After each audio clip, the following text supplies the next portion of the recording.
Hello, fellow journeyer. Do you hear that bird song? On this gorgeous November afternoon in Chattanooga, Tennessee. That is the sound of southeastern forest song here in the land of the Cherokee.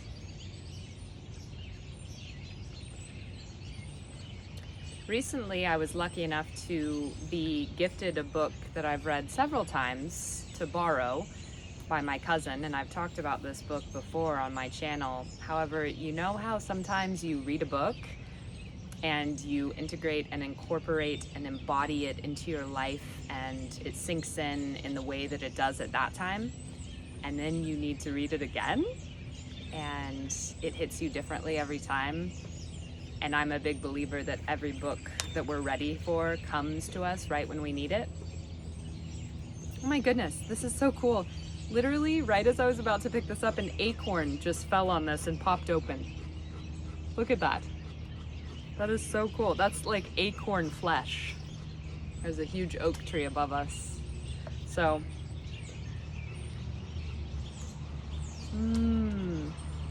Acorn Blessings. Untethered Soul by Michael A. Singer. This is such an important book, and I just wanted to talk to you a little bit about some of my takeaways for it today. And whether you've read it or not before, I really recommend going back. If it's coming into your field right now, maybe it's time. See if it comes to you or you find it somehow, or maybe you have it like me on Audible. You can listen to a bit of it again. Maybe you have it on your bookshelf. You can turn open to a random page or read it in its entirety. The Untethered Soul, The Journey Beyond Yourself. So a big premise of this book, The Untethered Soul, is that you are not your thoughts, not your emotions, not the sensations and experiences that you're having, not your body. So I am not my thoughts, my emotions, my experiences, my body. I am not my personality, this little me. I find it empowering, by the way, to speak in the first person about things like this, so that's why I wanted to do that. You might try that as well. I am the one who is experiencing and watching all of these. I am the awareness that is watching all of this, that is observing it, behind all of it. I am the one experiencing this highly sensational movie or reading this highly sensational book, whatever metaphor you want to look at it as, that sort of is this journey in time and space of my human life. And I wanted to share with you a big takeaway from me about this right now, because I believe that my dream, my purpose, my being in this world is to be something of a documentarian or documentarista, a diarist, D-I-A-R-I-S-T, of what it's like for the divine to be in the human experience. And as I'm reading this book and also listening to on Audible the book Hands on Healing, which some of the healing I mentioned in a recent short takes place through doing this thing called rapid image cycling, where part of that practice is to write down 20 things that you desire and then practice getting faster and faster at cycling through those and creating this energy momentum that can actually help healing or whatever you want to manifest come into being on the physical plane. And this brings me right back to my roots with Neville Goddard, your faith is your fortune, and that we do create our own reality. And I've been thinking a lot about, okay, so like mindset is so important, and what I imagine does come into being. I do have control over my attitude and the things that I'm imagining and envisioning.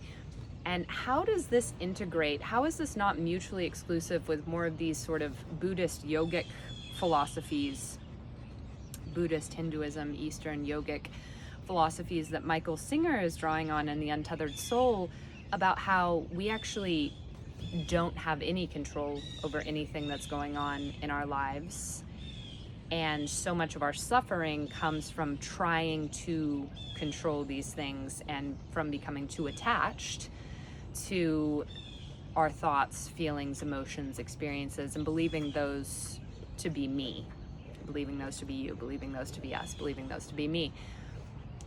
And sometimes when I'm reading this, I'm thinking, oh, well, maybe I'm just like totally missing the point by trying to, whether through words and video or through words that I'm writing or through photos, document the human experience, because isn't the point that I am greater than this human experience? And so maybe I've been totally missing the boat by, for instance, going through the throes of deep emotions, deep processing, crazy imaginative and visionary thoughts, and trying to write and type and record as fast as I can to get this experience documented, because I believe that to really document the things that are going on with me is to capture the larger human experience. But I'm like, well, if I am not all those things and none of those things really matter, and all that actually matters is my awareness of being, how are these things coinciding? How can I integrate this? Because also in Hands-On Healing, another book that I really recommend looking into, and I'll link to it down below, as well as a YouTube video where I believe it's on a channel called New Thinking Aloud, where the author of this book is interviewed. And part of what that book is saying is that actually us imagining things affects what happens in reality. So how can both of these things be true? And I actually feel like it ties in with one of the big ideas from Hands-On Thinking, which is, or Hands-On Healing, Hands-On Healing, which is not to become too attached. Like, don't be too much of a believer in whatever it is that you're imagining or image cycling through. And that's also part of the reason that the practice becomes not just envisioning these things, sort of making really rapid images so that you don't focus for too long on any of them. And actually the author's whole point is like, I really encourage you to come into this with a vibration and attitude of true skepticism. Not like you need this to happen or else you're not going to be okay, but like, I don't know, I'm curious, let's see what happens. In fact, I like kind of doubt this is going to work. I'll give it a shot though. And that kind of aligns with this idea of like,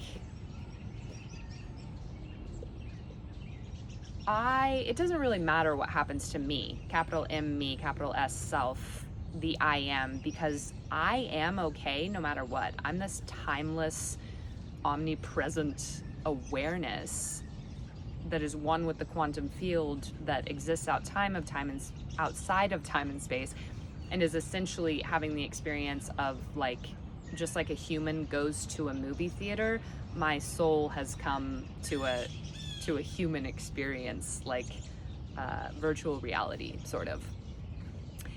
And so I am no more my thoughts, emotions, this human experience alone than this body and human is only the story that I am taking in when I'm watching a movie or reading a book. However, why does it matter then?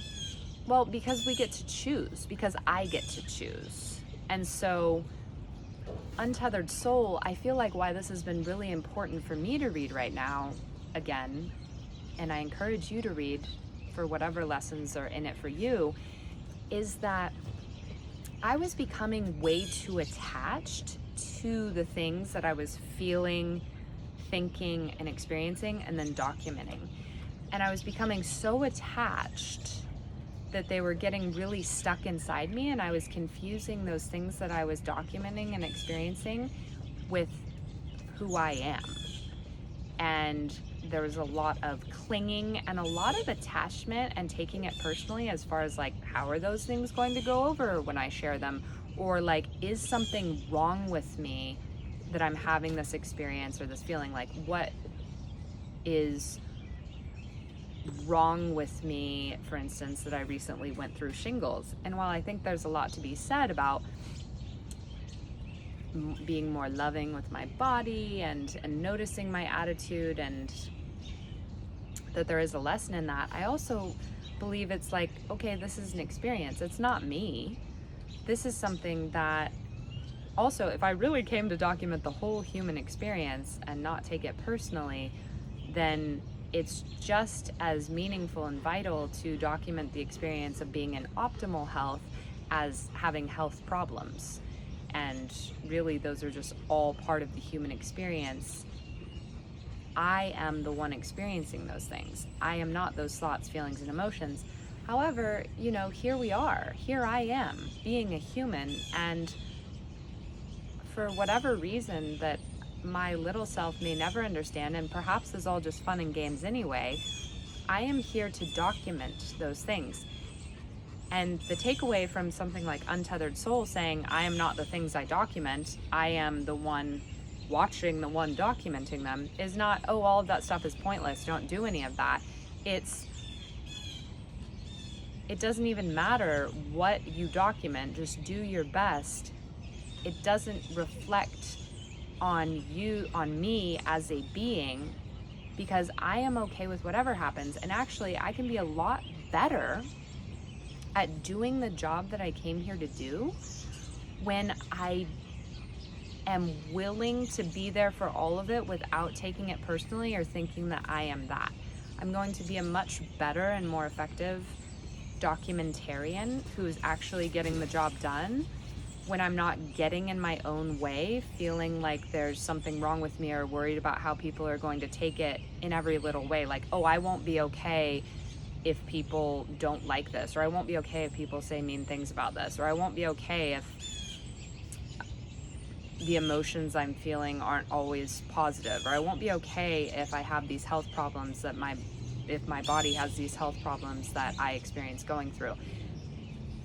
The one I really am is okay no matter what. And the more I can stay seated in that, the more effectively I can document all of the experiences, good, bad, light, dark, slow, fast, happy, sad, healthy, unhealthy, etc., that this little me, this body, this personality go through. If I'm not taking it personally and feeling like I am those things and then getting stuck always trying to fix things, then I can just document what happens and share it in a more and more free-flowing and effective way, because I am not those things. I am the one who is watching them all happen.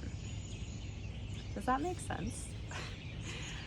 I guess what I'm saying in a larger way, if I could sum this up, is in rereading The Untethered Soul by Michael A. Singer, I also really recommend his book, The Surrender Experiment, and I'll link to a video I did on that down below. In rereading The Untethered Soul, I realized that when the takeaway is I am the awareness that is watching these things, that doesn't then mean that none of the things that I'm watching don't matter. Like, it doesn't then mean that my job or purpose here in this human life doesn't matter, because I'm this larger being than that anyway, so like none of this matters. It means that the more I am able to stay in this objective, centered, all-encompassing, observant, unattached state of being, the better I'm going to be able to do my job, whatever that service is that I came here to do here on Earth. And I was reminded again of the, I believe his name is Rabindranath Tagore. I may be pronouncing that wrong. I'll link to the little poem down below. The little poem by him where he says, I slept and dreamt that life was joy. I awoke and realized that life was service. I acted and realized that service is joy. And so what I'm saying, what The Untethered Soul has helped me realize, is that the joy can only come in the service that I came here to provide and to experience, when I realized that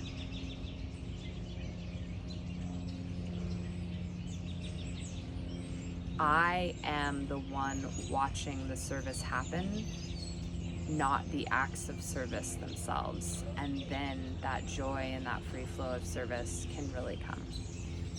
So I'd love to hear your thoughts about this. I'd love to hear how, when you go back to that observer seat of awareness, I am state of consciousness, you're able to get out of your own way, because that's the best way I believe that I can serve. Oh my goodness. Hello, beauty. A beautiful jay with an acorn in its beak just landed right above me. All right. Talk to you later.